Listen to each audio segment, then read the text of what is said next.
Hello, my name is Thomas Chia, and I'm here to present AI, Affordably Examining Your Eyes. AI is a multi-stage neural network that performs retinal image analysis. Retinal image analysis uses images of the eye to determine the health of the eye. Eye screening is both resource-intensive and time-consuming for medical professionals. Thus, automation methods have been introduced to lighten workloads by triaging patients. Deep learning is considered the more accurate and efficient method in retinal image analysis, compared to previous older methods like computational algorithms. Most deep learning methods have been centered around image classification and semantic image segmentation. However, these methods are often specialized in a specific field of view and condition, while at the same time requiring large amounts of data. AI aims to solve these issues by using a variety of neural network types on a fundus image. The AI architecture has three stages. Stage 0, image preprocessing. Stage 1, object detection with quadrant sectioning. Stage 2, semantic segmentation. And Stage 3, a deep residual network. Most notably, AI is the first ever attempt at using object detection to look for lesions within the eye. By its unique architecture, AI provides an advantage over previous methods of deep learning. Figure 2 displays the full AI architecture. When an image is entered into the AI program, it must first be preprocessed. Image preprocessing standardizes images and reduces clutter within the image to improve performance within the neural network. AI requires high contrast between lesions, low amounts of noise, and improved amounts of image brightness. Thus, AI uses contrast-limited adaptive histogram equalization and hue saturation value image brightening. Following image preprocessing, the fundus image enters Stage 1 object detection. AI uses a modified YOLO v3 architecture. However, the YOLO v3 architecture has been optimized for the detection of small and normal-sized lesions. This is done by creating new anchors through a k-means algorithm, increasing skip connections within the DARKNET 53 backbone, and by increasing the number of low-level convolutions while decreasing the number of high-level convolutions.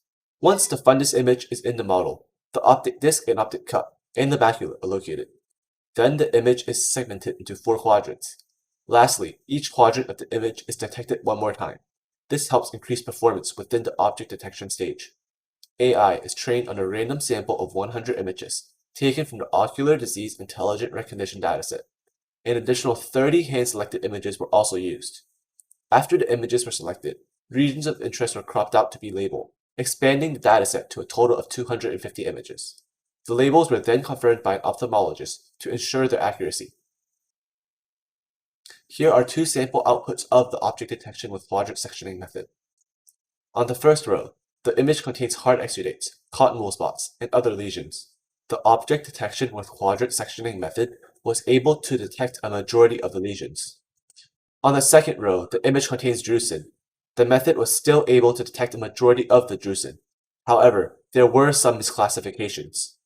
After Stage 1 object detection, the optic disc region of the image enters Stage 2 MNet++ image segmentation.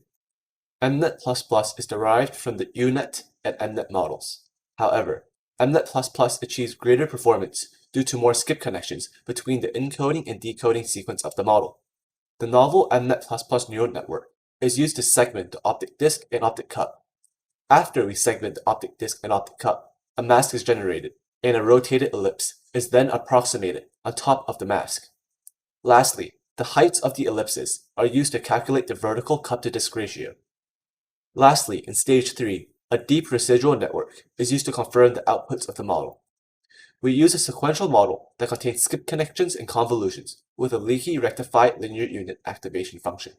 To test our program, AI was tested in the Messidor dataset for diabetic retinopathy, the Refuge dataset for optic disc segmentation, and the ATOM dataset for age-related macular degeneration.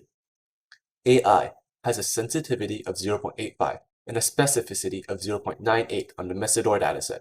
Lastly, it has a sensitivity of 0.78 and a specificity of 0.86 on the ATOM dataset. AI achieves a similar or greater performance compared to previous methods, and AI is only trained on the 250 images on the homogeneous ODIR5K dataset. This displays the large potential of AI to achieve even greater performance with a larger dataset. Additionally, this shows the ability to generalize to other populations. AI is a completely new approach to retinal image analysis.